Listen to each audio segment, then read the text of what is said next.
m'appelle Stéphane Arsac et je suis donc membre de l'association Grenaille. Et cette association, donc, elle existe depuis maintenant 10 ans. On a fêté les 10 ans l'année dernière. On est basé à Jax, petite commune donc, de Haute-Loire, à côté du col de Fix. Avec l'association Soleil Devant, on a fait un événement ici dans leur jardin partagé. En fait, on parle d'un thème particulier. Cette fois-ci, par exemple, aujourd'hui, c'est les semis. Savoir comment on fait un semis de graines et particulièrement le semis de tomates. Parce que là, donc, on est le 9 mars et c'est le bon timing pour attaquer ces semis. Et l'idée, c'est d'échanger, de partager ces savoirs sur la production de semences. Et donc là, ici, sur la production de semences de tomates. Après, une fois que ce semis a été fait, tous ensemble, on les rapatrie chez un adhérent qui a une serre chauffée et qui va les garder au chaud jusqu'au repiquage, qui sera dans un mois. Parce que dans un mois, après, donc, la graine a germé et il faut les repiquer, c'est-à-dire qu'il faut enlever la plante et de nouveau la remettre dans un godet pour que justement elle puisse faire beaucoup plus de racines et qu'elle s'épanouisse encore plus.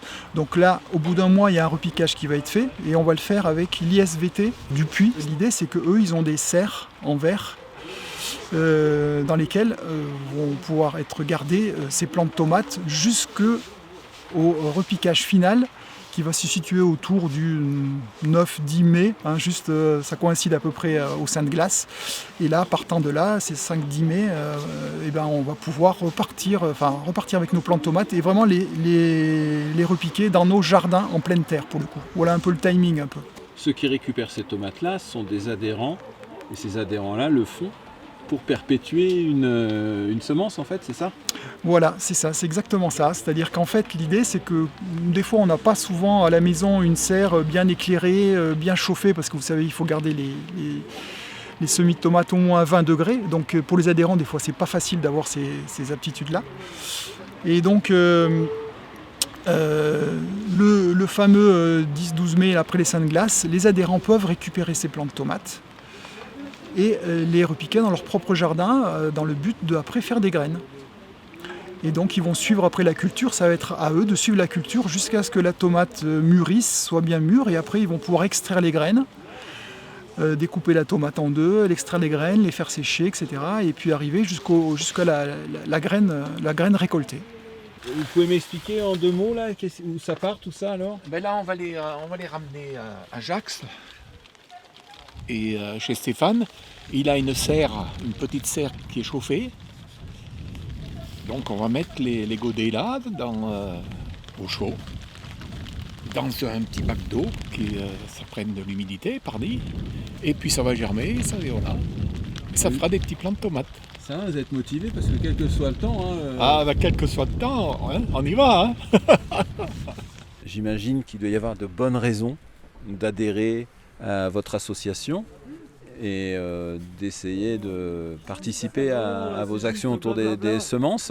Basiquement, c'est se faire plaisir aussi, parce que c'est vraiment gratifiant d'aller de la graine à la graine. C'est vraiment une activité qui est en plus très ludique, très créative, donc ça c'est déjà sympa, rien que pour ça vaut le coup de le faire. Après, il y a plein d'autres choses, c'est que par exemple déjà, il y a plein de variétés qui ne sont pas disponibles dans le commerce, et que si vous savez faire vos graines, vous allez pouvoir renouveler des semences, par exemple d'un voisin jardinier qui vous dit cette variété de haricots elle est vraiment super, je l'ai depuis des générations. Si vous savez faire vos graines, vous saurez la conserver. Après, bien sûr, c'est conserver toute la diversité aussi, la biodiversité. Et quand on pense que 3/4, c'est quand même énorme, que la biodiversité qui a disparu, alors on parle de biodiversité cultivée, donc c'est vraiment des variétés du jardin, quoi.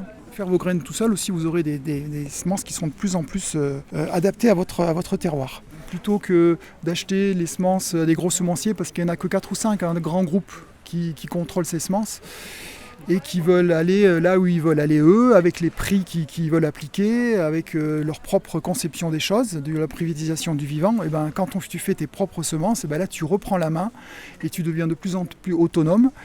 Et donc pour le coup, là tu deviens responsable et tu deviens maître du jeu, quoi. Voilà, donc ça c'est aussi important, c'est un peu l'idée aussi de faire ses propres semences. Il y a tout ce côté citoyen et politique aussi, cet étage-là qui est pas rien, quoi.